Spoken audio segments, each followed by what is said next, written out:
You have a patient that you took care of in any point of your career that you just will not forget?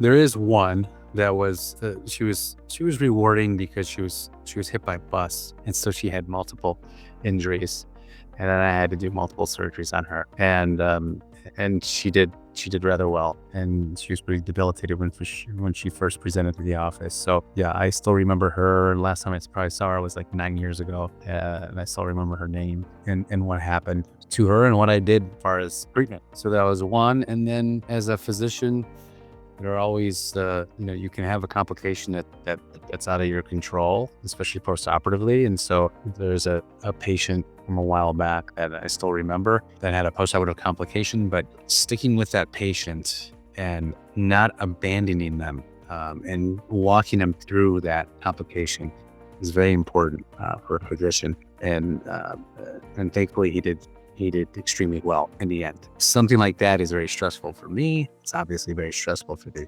patient, but ultimately that worked out well. Yeah. A lot of things that people don't think about when they're choosing a specialty or just in general is the outcome of the patient, because they'll just think like that neurosurgery, right? They'll think, oh my God, I get to cut into people's heads. It's so cool. But then realistically, the outcomes are not super great. Like, they're obviously getting better and better, but if you're a neurosurgeon, you will have a lot of patients that will either be debilitated the rest of their life or they just won't make it.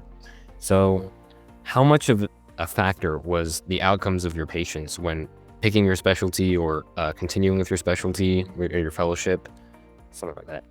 I would say within my specialty of orthopedics, I believe that certainly played a role. It was a factor in deciding on sports medicine, because I don't know if this is necessarily the best or I should say accurate advice, but I remember a mentor saying, for spine surgery, which I do like spine surgery. It's very. I remember I was amazed being able to operate on the spine as a resident when I was training.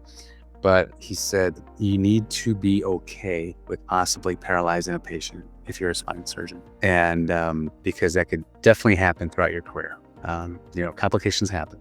And I said to myself, I don't know if I want to be in that position. But when you're a surgeon, the moment you take a scalpel to the skin, there's potential for complications, all kinds of complications. But I would say in sports medicine, they're usually healthier patients that you're going to operate on, lower complication risks. That certainly played a part in choosing that subspecialty. Did you ever have a patient that had an intraoperative complication? And if so, how did you deal with that, like mentally?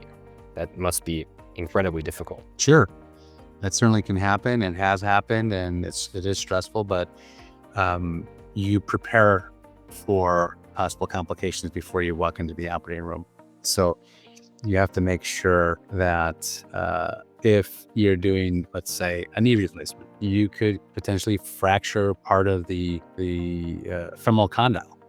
So you need to make sure that you have the appropriate equipment, including fluoroscopy and fracture trays or trauma trays, to fix that and complete the procedure. So I think being prepared before you even start the procedure for the potential complications, I think would sets my mind at ease much more. And then if you're unprepared, then the stress goes through the roof.